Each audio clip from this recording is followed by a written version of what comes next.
সবার ফেভারিট একটা ফারাশা কাটিং একটা আবায়া দেখাচ্ছি, জাফরান সিল্কের মধ্যে এসেছে। কালারটা ক্রিম টোনের মধ্যে এসেছে, বাট এটার লুকিংটা অসম্ভব সুন্দর এবং এটার প্রাইসটা আমি বলে দিব ইন ডিটেলসে।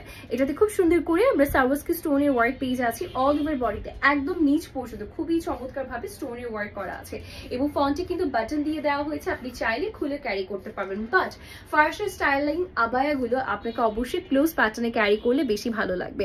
এটা আসতে যাচ্ছে আমাদের পুরোটা স্লিভের ডিজাইনটা খুব সুন্দর একটা স্লিভ প্যাটার্নে আপনি ওয়ার্ক পেয়ে যাচ্ছে। স্লিভে এত সুন্দর করে স্টোন করা আছে, এটা ফ্রন্ট এবং ব্যাক দুই লেয়ারই কাজটা করা আছে। ফারাশা প্যাটার্ন গুলো খুবই সুন্দর হয়ে থাকে, সাইজ অ্যাভেলেবেল আছে অ্যাজ অলওয়েজ এর মতো 50 to 58 লেন্থের মতো, আর any size can be customise. এবং এটার যে প্রাইস, সিঙ্গেল ফারাশা আবায়ার প্রাইস হচ্ছে 3000 টাকা, উইথ হিজাব প্রাইস পড়ে যাবে 3350 টাকা। এটার ফ্যাব্রিকটা জাফরান সিল্কের মধ্যে এসেছে, হিজাবটা চলে আসবে হচ্ছে আপনার সফট একটা শিফনের মধ্যে।